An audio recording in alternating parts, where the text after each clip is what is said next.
Hi everybody, I'm Nate Eaton and we are here in our studio with Melaleuca Executive Chairman Frank VanderSloot. Frank, you heard about this resolution that Bryan Smith drafted about the censure of Hyrum Erickson. What were your thoughts when you learned about this and now as you're reading it or as you've read it? It's vintage Bryan Smith and that radical fringe of the Republican Party who believes that they need to beat up on, castigate, or censure any member of the party that disagrees with whatever they say you have to agree with. And I think it's a losing argument. It surely lost in Bonneville County. This faction that Bryan Smith is a part of and actually leads, him and others, attacking Republicans because they disagree or they don't toe the line. You know, you've got this thing, you're supposed to believe this, and this, and you can't, if you disagree with us, we'll cast you out of the Republican Party, like they tried to do with Stephanie Mickelson. And the public spoke up and said, absolutely not. We don't have the right to tell people what they have to believe, what they have to say, what they have to do just because they're a member of the Republican Party.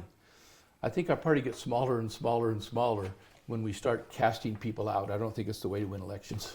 This is some pretty heavy language here, calling Erickson, said he misled voters, lended aid and support to Democrats, leftists, liberals, and members of the Communist Party. I think they mentioned Communist Party in here 2 or 3 times in this 1.5 page document. And I don't know Hyrum Erickson all that well, but I can tell you he's not a communist. And you lose credibility. Bryan Smith and his fringe of radicals, they lose credibility when they attack people with falsehoods. I surely hope that the central committees don't buy into this, and my impression is they're not going to buy into this. But a few of them might, because Bryan Smith has quite a bit of influence in the party, but people should pay attention and not yield to the idea that somebody else is going to tell them what they have to believe. And I commend Hyrum Erickson. I mean, we sat, I think, in these chairs. Yeah. Did a debate in here. Nobody disagreed more with Hyrum's argument than we did, than I did, that Melaleuca did. Ranked choice voting got defeated in around the state 70-30. Why? Not because we attacked anybody, but because we had the winning argument. And he sat there and made an opposing argument, which I think helped our side. So when you have somebody who disagrees with you and they have a weak argument, that helps people decide. Out-of-state liberals spent almost $6 million trying to get that passed, thinking that we in Idaho weren't smart enough to figure it out. Those who were against it spent about $500,000. They outspent us 11-1. About $400,000 of those dollars that were against it was Melaleuca money. And it's not about winning an election with the money. I mean, they outspent us, like I say, 11-1, but we had the winning argument.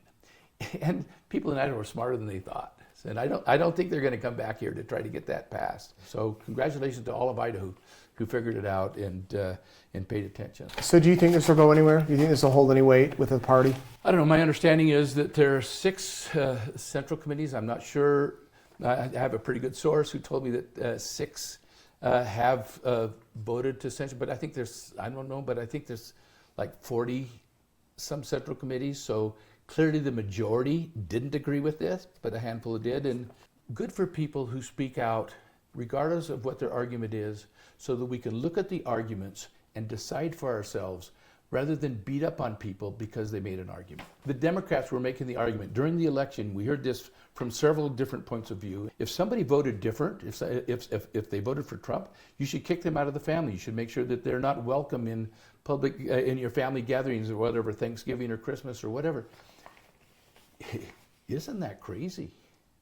That we're going to, we decided we belong to this tribe, and we're just going to believe everything that tribe told us that we had to believe, or we can't be a member of the tribe. And that's why the Democrats, if you listen to the pundits that are speaking today, why they lost so much of the Democratic Party. They tried to label Republicans as what, garbage or deplorables or Nazis. Nobody wants that. I think that's a liberal's approach in my mind. Kill the messenger. You don't have to kill the messenger when you have the winning argument. You only have to kill the messenger when you got the losing argument. We had the winning argument here.